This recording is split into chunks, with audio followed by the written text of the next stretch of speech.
जय जगन्नाथ फ्रेंड्स। हनुमान चालीसा पढ़िले कौन होई थाए? हनुमान चालीसा पढ़िले किछि फल मिलु नाही कि?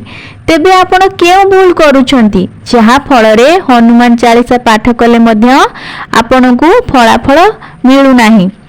जय जगन्नाथ फ्रेंड्स। 143 विस्तृत लाइफस्टाइल चैनल को आपण मानकु बहुत बहुत स्वागत।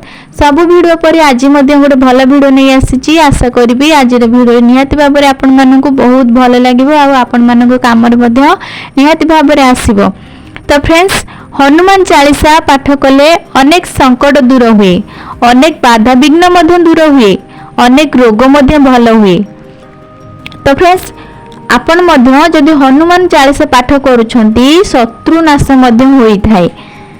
आपनकु जानि रखिबाकु हेबो जे हनुमान चालीसा पाठ करिबा पूर्वरु आमकु किछि नियम मानिबाकु हेबो। जदि आमे सही नियम मानिबा तेबे हनुमान चालीसा पाठ कले आमे तार फलाफल पाई परिबा। तो फ्रेंड्स, आसंतु जानिबा जे हनुमान चालीसा पढ़िबा पूर्वरु केउ सब आमे नियम मानिबा उचित। तो आमे कोन करिबा ना, प्रथमे आपण शुद्धतार सहित जेमिति सफा वस्त्र पिंधिबे।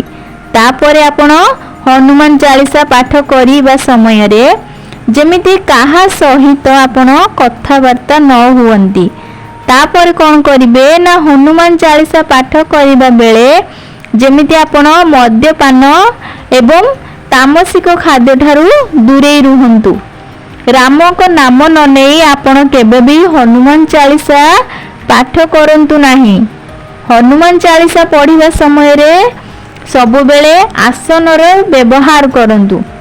हनुमान चालीसा पाठ कला बेले सबु बेले आसनर व्यवहार करंतु। एमती सबु पूजा रे मध्य आसनर व्यवहार करंतु पूजा करिबा समय रे। तापर कौन करिबे ना, हनुमान चालीसा पढ़िबा पूर्वरु गोटे ग्लास रे पानी रखिबे, आउ गोटे प्लेट रे हनुमान कर प्रिय सिंदूर रखिबे, आउ सही प्लेट रे किछि कदली रखिबे, आ गोटे राशि तेलर दीप मध्य जलाइबे। तापर कौन करिबे ना, राम नाम जप करिबे। आपनकु राम नाम जप करिबा पई पड़िबो। राम नाम जदि आपण न नेबे तेबे जदि आपण रामकर नाम नियंती आपणकर गुहारी बा दुख हनुमान निश्चिंत शीघ्र शुणिबे। राम को नाम जप न करी हनुमान को डाकिले किछि भी फल मिलिबो नाही।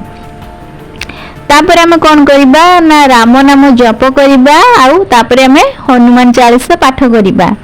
आउ गोटे कथा, जदि आपण उत्तर दिग को मुख करी पाठ करंती तेबे बहुत भल होई थाए। जो दिन आपण जदि हनुमान चालीसा पाठ करिवे केबे भी आपण आमिष खाइबे नाही। तो फ्रेंड्स, एही परि भाबरे आपण जदि एई सब नियम मानिकी हनुमान चालीसा पाठ करंती तेबे हनुमान आपणको ऊपरे निहाती भाबरे कृपा करिवे, आपणको आशीर्वाद करिवे, आपणकर सब दुख रोग सब दूर करिवे। तो फ्रेंड्स, तापर आमे जानिबा जे हनुमान चालीसा पढ़िले कौन होई थाए। आमे कौन पे हनुमान चालीसा पढ़ी थाउ? हनुमान चालीसा पढ़िले कौन होई थाए? हनुमान चालीसा कौन पे चालीसा कुहा गला? हनुमान चालीसा को कौन पे चालीसा कुहा गला ना, हनुमान चालीसा रे 40 टी चौपाई थिबारु सेथि पई आमे हनुमान चालीसा बोली कहि थाउ। समस्ते हनुमान चालीसा पाठ करती। हनुमान चालीसा रे हनुमान कर नाम और राम को नाम केतोटी चौपाई, केतोटी अक्षर एवं केतोटी शब्द को नहीं हनुमान चालीसा संपादित होई थाए। तो फ्रेंड्स, हनुमान चालीसा रे शब्द कहिले 418 टी शब्द व्यवहार होईछि। हनुमान चालीसा रे हनुमान कर नाम 108 टी, राम को नाम 10 थर रही। जेते बेले आमे अक्षर कथा कहूचे एथिरे अक्षर रही 1041 टी अक्षर हनुमान चालीसा होईछि। हनुमान चालीसा पढ़िबा द्वारा हनुमान कर 108 थर नाम जप होई जाई थाए एवं रामकर नाम 10 थर जप होई जाई थाए। सेथि पई आपण हनुमान चालीसा पाठ करंतु। हनुमानकर समस्त आशीर्वाद मध्य लाभ करंतु। तो फ्रेंड्स आज आम जानिले जे हनुमान चालीसा पढ़िले कौन होई थाए आउ हनुमान चालीसा पढ़िबा पूर्वरु आमको केउ सब नियम को मानिबा उचित। आमे जदि एई सब नियम को मानी आमे हनुमान चालीसा पाठ करिबा तबे हनुमानकर आशीर्वाद आम उपरे निहाती भाबरे रहिबो।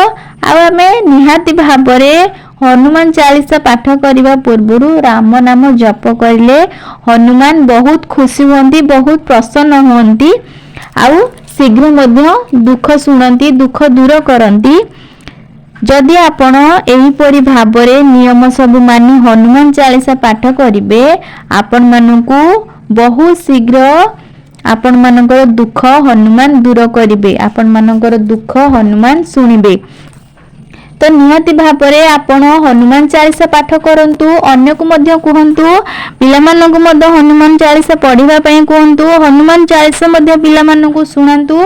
देखिबे बहुत भल फल मिली थाए।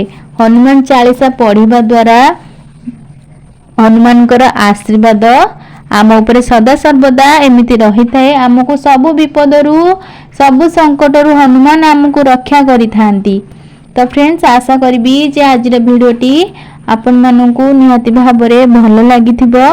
किछि भूल रही जाइछि तो निहाती भाबरे क्षमा करि देबे। तो आउ थरे कहि रखिबी जदि मो चैनल नुआ अछंती निहाती भाबरे लाइक शेयर एंड सब्सक्राइब करा पे जमा भी भूलिबेनी। आज भिडियो एतिकी रहिली। जय श्री राम।